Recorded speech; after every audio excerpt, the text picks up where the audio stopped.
Welcome to this explainer. Look, is your mind just racing 100 miles a minute right now? Are you endlessly churning through a loop of literally every stressful thing you've got to get done today? Or maybe obsessively replaying some super awkward conversation you had, 3 years ago? It's chaotic, it's totally exhausting, and man, it feels completely out of your control. Seriously though, is your brain just screaming right now?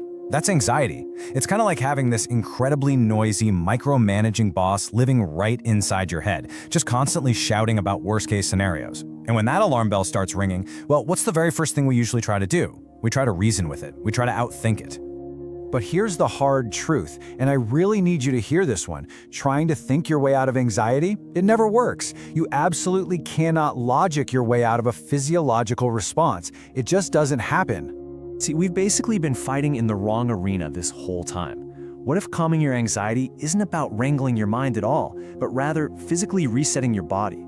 Today, we're looking at 5 fast, genuinely weird, but incredibly effective physical habits that work completely from the outside in. We're talking about a quick 20-second switch you can flip literally anywhere to force your nervous system to just stand down. No meditation cushion required for this stuff. Let's get right into it.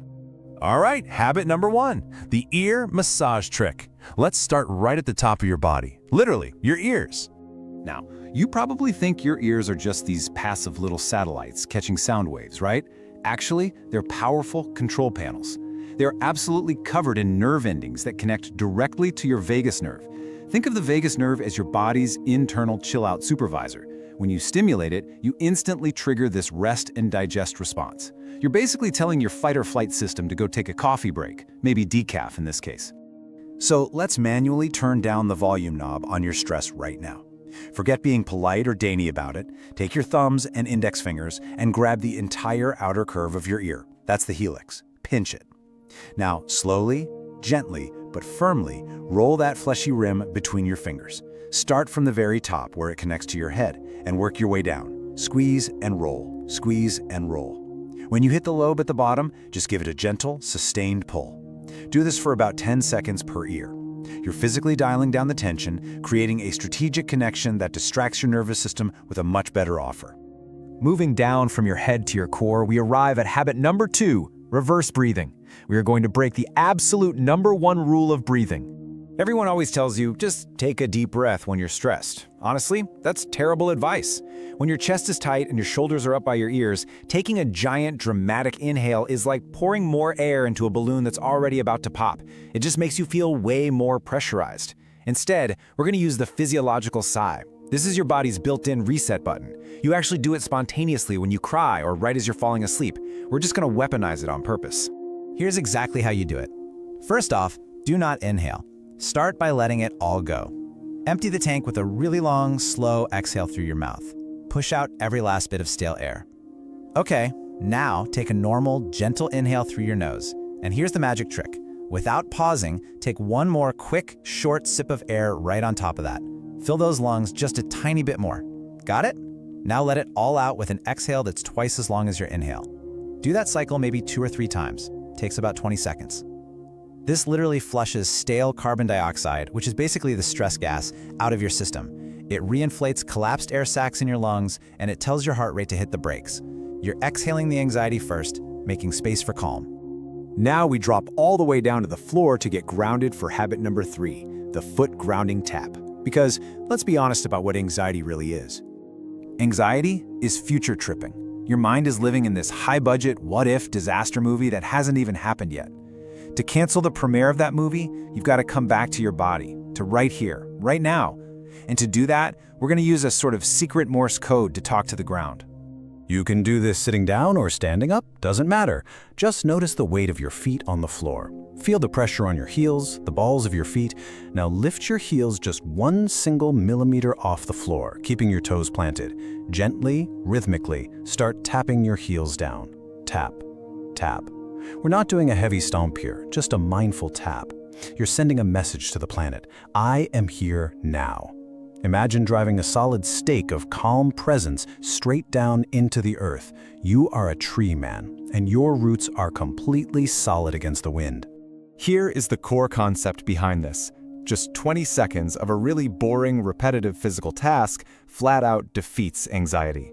Anxiety thrives on drama, right? Well, capping your feet is super boring, but it activates nerve endings that improve your proprioception. That's your body's sense of where it is in physical space. It cures that floaty, dizzy, dissociated feeling and anchors you firmly right back into reality. Let's travel back up to the face for habit number 4, the cheekbone press release.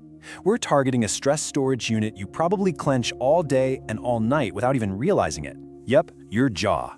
We carry the weight of the world in these 2 hinges on the side of our head. I want you to physically put your fingers on your face right now. Go ahead. Find your cheekbones, the hard bone right under your eyes. Now slide your fingers down about an inch towards your mouth. You'll feel a dip and then a little bump of muscle. That is your masseter muscle. It's your main chewing muscle. And right now, if you're like most of us, it's probably as hard as a rock. So, make a relaxed O shape with your mouth. Just let your jaw hang totally loose. Now, press firmly right into that little bump of muscle. You'll probably feel a tender spot, a good hurt. Apply steady, deep pressure. Don't stab it, just press.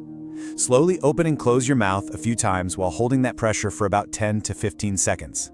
Imagine you're squeezing the literal tension right out of your face, like pushing paste out of a tube. A relaxed jaw sends a massive all is well signal to your entire nervous system. It's physically very, very difficult to feel panicked when your face is completely soft. Finally, we project outward for habit number 5, the stealth ninja technique.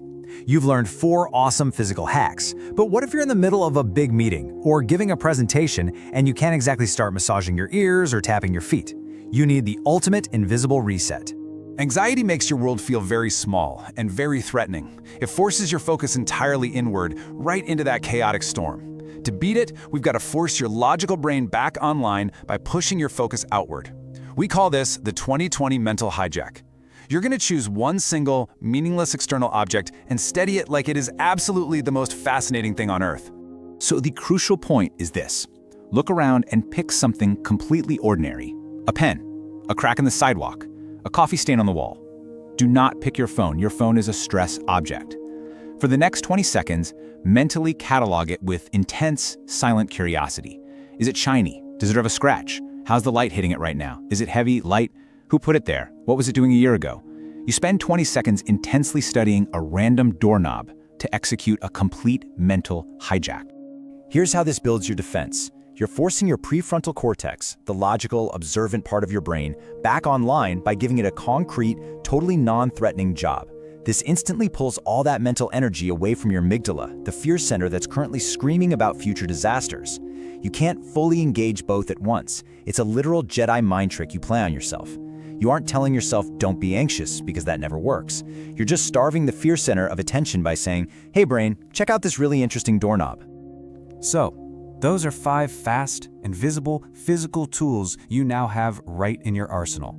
You really can flip the switch from the outside in. I'm going to leave you with this thought. Next time anxiety strikes and the alarm bells start ringing, are you going to try to fight the wind in your mind? Or will you just stop, breathe, and study a doorknob? The choice and the calm is entirely in your hands.